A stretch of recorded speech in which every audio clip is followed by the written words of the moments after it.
Hello guys, एक बार फिर से अपने YouTube चैनल में स्वागत है। आज का क्वेश्चन है सबसे छोटी भाज्य संख्या, सबसे छोटी भाज्य संख्या और सबसे छोटी अभाज्य संख्या का मौसा कितना होगा। तो मौसा कितना होगा यही हमको ज्ञात करना है। तो जी ज्ञात करते हैं। तो ज्ञात है सबसे छोटी अभाज्य संख्या क्या होता है। तो सबसे छोटी अभाज्य मतलब सबसे छोटी भाज्य संख्या हमको पहले पूछा है। तो भाज्य संख्या का कौन होता है, जैसे 4 हो गए, 4 होता है। सबसे छोटी भाज्य संख्या कौन कहाँ से शुरू होता है, 4 से। और सबसे छोटी अभाज्य संख्या कहाँ से शुरू होता है, तो सबसे छोटी अभाज्य संख्या 2 से। और इस दोनों का क्या कहता है, हमको HCF मतलब मौसा ज्ञात कीजिए, मौसा कितना होगा। तो मौसा ज्ञात करने के लिए तो इसका भी लघुत्तम गुणनखंड करते हैं और इसका भी गणना करते हैं। दोनों में कौन सा कॉमन पार्ट है, तो HCF में कौन सा कॉमन पार्ट लिया जाता है, तो इसमें भी 2 है और इसमें भी 2 कॉमन आता है और कुछ नहीं मिलता है। तो यही इसीलिए इस क्वेश्चन का आंसर यही हो जाएगा 2। तो 2 कौन सा ऑप्शन में दिया गया है, तो option number B, option number B में दिया गया है इस क्वेश्चन का आंसर। तो अब क्वेश्चन नंबर अगला में कहते हैं यदि A और B अभाज्य संख्या हैं तो A और B का लॉस होगा। तो A और B का लॉस अभाज्य संख्या हो तो अभाज्य संख्या में लॉस निकालना हो तो उसी संख्या को गुना करते। जैसे एक संख्या A है, दूसरा संख्या B है, तो इसी को गुना करेंगे तो AB हो जाएगा। तो AB कौन सा ऑप्शन में दिया गया है, तो option number C, option number C यही हो जाएगा इस क्वेश्चन का सही आंसर।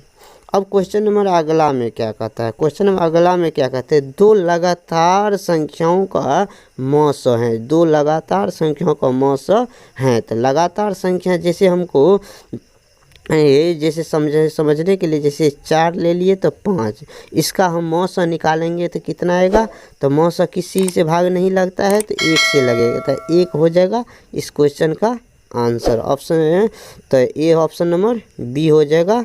तो और क्वेश्चन समझते हैं, जैसे लगातार 10 एक संख्या ले लिया, लगातार उसे अगला कितना 11, इसका भी मौसा निकालेंगे तो कितना आएगा, 1 ही आएगा। इसी तरह से कोई भी संख्या ले, जैसे 20 और 21 का निकालेंगे तो मौसा कितना आ जाएगा, 1 ही आएगा। तो 1 ही आएगा, तो इसीलिए इस क्वेश्चन का आंसर हो जाएगा ऑप्शन नंबर बी। अब क्वेश्चन में अगला में क्या कहते हैं, क्वेश्चन में अगला में कहते हैं 5005 के कितने अभाज्य गुणनखंड होंगे। तो कितने अभाज्य गुणन रहते हैं, 5005। तो 5005 का क्या निकालते हैं, तो 5005 का एक लघुत्तम लेते हैं। जैसे लघुत्तम लेते हैं 5 से, तो 5 के 5 और 1 आ जाएगा। अब इसमें कितना से भाग लगेगा, तो देखते हैं सिर्फ 7 से लगाकर, 7 से लगाते हैं तो 7 के 7 3 बचा, 7 चौका 28, 2 बचा और 7 तिया 21।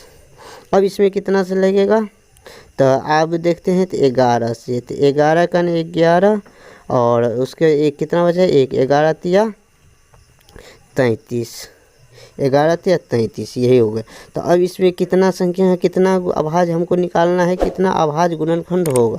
तो कितना अभाज्य गुणनखंड, तो 1 हो गया, 2 हो गया, 3 और 4, तो 4 हो गया। तो इसीलिए इस क्वेश्चन का आंसर हो जाएगा option number B, option number B हो जाएगा इस क्वेश्चन का आंसर। अब क्वेश्चन में अगला में क्या कहता है, क्वेश्चन में अगला में कहते हैं 2 संख्याओं का गुणनफल 8670 है, तो इसका मौसा 17 है, तो लॉस हमको निकालना है। तो 2 संख्याओं का गुणनफल कितना दिया गया है, तो 8670 और इसमें हमको मौसा कितना दिया है, 17 और हमको लॉस निकालना है, लॉस हमको निकालना है। तो इसमें लॉस निकालना है तो बस यही हो गया इस क्वेश्चन का, तो लॉस हमको निकालना था। अब इस 17 से इसमें भाग देना है, तो 17 से इसमें भाग देते हैं।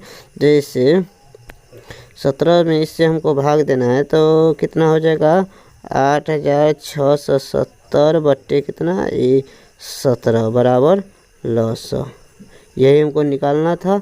और 17 से भाग देते हैं तो 17 पंचे 85, कितना 1 बचा, 17 का 17 0, कितना 510। 510 कौन सा ऑप्शन में दिया गया है, तो कौन सा ऑप्शन में देखते हैं, तो ऑप्शन नंबर डी 510 यही हो जाएगा इस क्वेश्चन का सही आंसर।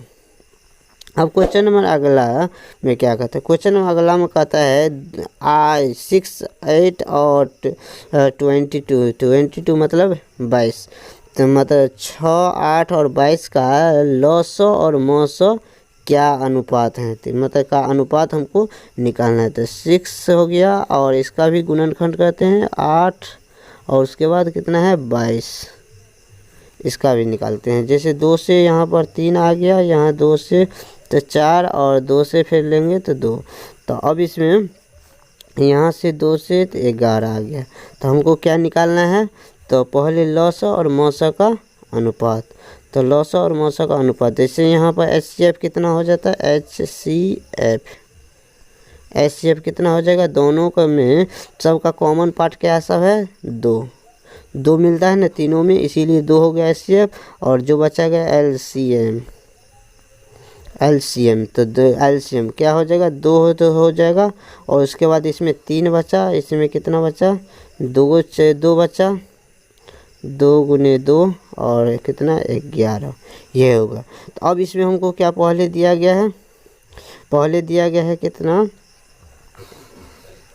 तो हमको क्या निकालना है, तो HCF पहले लॉस दिया है, उसके पहले लॉस उसके बाद मौस, तो लॉस कितना, तो पहले लॉस लिख लिए, तो लॉस ऊपर में और हमको HCF 2 नीचे में, तो 2 से 2 कट गया, तो गुना करने पर कितना हो जाएगा 3, तो गुना करते हैं तो 3 गुने तो 2 दूना 4 से 11 तो 1 चौका 44, तो 44 हो जाएगा बट्टे कितना 1, तो 4 तिया 12, 4 तिया 12 1 13 बट्टे 1। तो इसी को अनुपात में लिखते हैं तो 132 अनुपात 1 हो जाएगा। तो ये 32 अनुपात 1 कौन सा ऑप्शन में दिया गया है, तो देखते हैं ऑप्शन 132 अनुपात, तो कौन सा option number A, option number A में दिया गया 132 अनुपात 1, यही हो जाएगा इस क्वेश्चन का सही आंसर। अब क्वेश्चन नंबर अगला में क्या कहता है, क्वेश्चन नंबर अगला में कहता है 96 का अभाज्य गुणनखंड क्या होगा। तो 96 का अभाज्य गुणनखंड, तो इसका निकालते हैं तो 96, तो 2 से तो 2 चौका 8, 2 अट्ठे 16, 2 से फिर लेते हैं तो 2 दूना 4, 2 24 आया, तो फिर 2 से तो 12 आ जाएगा। और फिर इसके बाद कितना 2 से देते हैं तो 2 से तो 6, फिर 2 से तो 2 और 3 आ गया, 2 और 3 आ गया। तो 96 में देखिए 2 कितना आया है, तो 1 2 3 और 4 और 5 को 2 आया है, तो 2 पर पावर 5 हो गया, गुना और 3 गुना कितना 3 पर पावर कितना हो जाएगा 1, 3 पर पावर 1 हो जाएगा, तो 3 पर पावर 1 हो जाएगा। तो इसीलिए इस क्वेश्चन का आंसर हो जाएगा ऑप्शन नंबर, देखते हैं तो option number C, option number हो जाएगा इस क्वेश्चन का आंसर 2 पर पावर 5 गुने 3, तो ऑप्शन सी हो जाएगा इस क्वेश्चन का सही आंसर। अब क्वेश्चन नंबर अगला में क्या कहता है, क्वेश्चन नंबर अगला में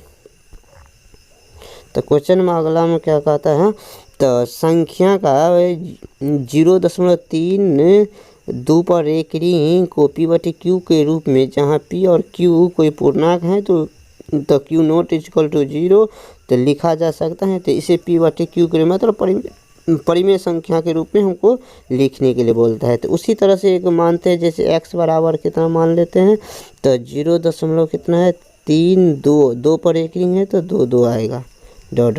इसी तरह से जिसमें जो है एक संख्या पर एक रिंग है तो 10 से गुना करते हैं तो 10x हो जाएगा, और इसमें 3.22 आएगा, और इसमें घटाने पर कितना हो जाएगा, घटाते हैं तो 10 में से एक x चला जाएगा तो 9x माइनस में आ गया, तो और बराबर कितना हो जाएगा, इसमें से इसको घटाते हैं तो एक हो जाए 12 में से 3 गया तो 9 बचा, और दशमलव और 2, तो अब इसमें माइनस में इधर भी माइनस से माइनस कट जाएगा, तो x बराबर कितना हो जाएगा 2.9/9। तो यहाँ से दशमलव उड़ाते हैं तो 0 आ जाएगा, तो 0 हो जाएगा, तो 0 पर इसमें मान बैठाते हैं तो कितना, तो 29/90 कौन सा ऑप्शन में दिया गया है, तो देखते हैं 29/90 तो 29/90 जो है option number B, option number B में दिया गया 29/90।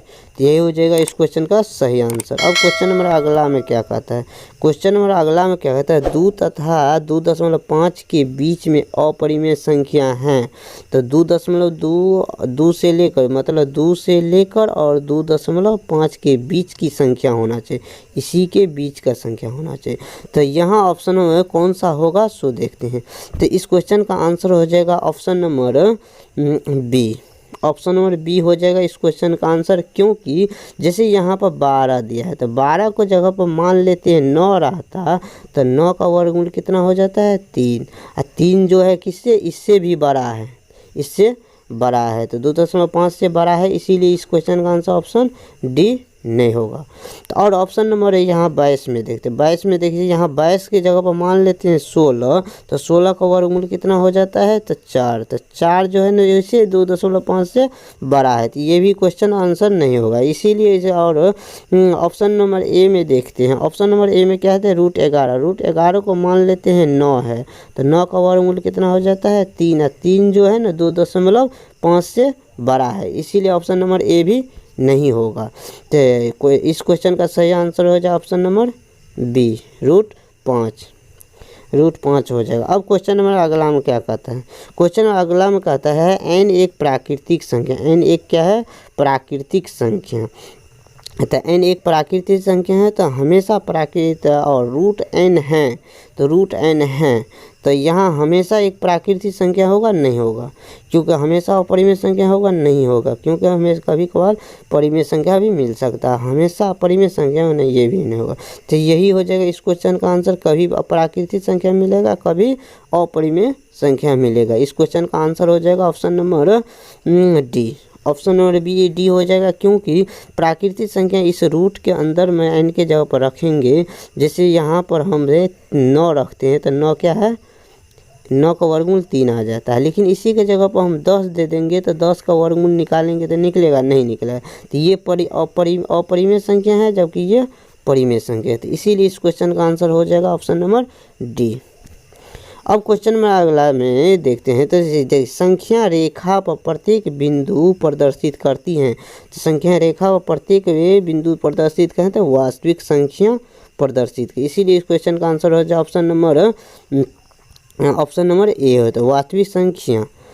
तो संख्या रेखा व वास्तविक संख्या और मतलब परिमेय संख्या और अपरिमेय संख्या दोनों दर्शाया जा सकता है, इसीलिए अपरिमेय और परिमेय दोनों वास्तविक संख्या ही कहलाता है, इसीलिए ऑप्शन नंबर ए हो जाएगा इस क्वेश्चन का आंसर। अब क्वेश्चन नंबर अगला में क्या कहता है, कौन सी मतलब निम्नलिखित में से कौन सा भिन्न का दशमलव प्रसार शांत है, दशमलव प्रसार शांत है, तो शांत होने का एक नियम है, तो जैसे कि शांत है, तो शांत हमको पूछा गया था, इसमें देखिए यहाँ पर कितना आ गया, तो 11 बटे कितना है 7 गुने तो 100, 7 आ गया, 7 तो किसी से कटेगा नहीं, तो ये नहीं होगा। तो ऑप्शन नंबर अब देखते हैं, जैसे 91 बटे कितना है 21, तो 21 तो 3 से 7 से काटते हैं तो 7 या 21, और 7 से इसको काटते हैं तो 7 के साथ 2 7 या 21 से 13, और 13 बट्टे जो है कितना बचा 13 बट्टे 300, तो ये भी नहीं होगा, ऑप्शन नंबर बी भी नहीं होगा, ये ऑप्शन नंबर हो सकता, ऑप्शन नंबर सी होगा, क्योंकि ये 343 का कितना 7 पर पावर 3 लिख सकते हैं, बट्टे में कितना है 2 पर पावर 3 गुना 5 पर पावर 3 और गुना 7 पर पावर 3, तो 7 से √7 7 काट जाएगा, तो क्या बचा, तो 1 बट्टे 2 पर पावर 3 और गुने 5 पर पावर 3, तो सिर्फ यही बचा है, तो इसीलिए इस क्वेश्चन का आंसर हो जाएगा ऑप्शन नंबर सी। अब क्वेश्चन में अगला में क्या कहता है, क्वेश्चन में अगला में कहता है 23.43 पर उस पर एक रिंग दिया है, तो हमको इसमें पूर्ण से जिसमें कैसे बनाते हैं, जैसे वैसे अभी x संख्या मानते हैं, x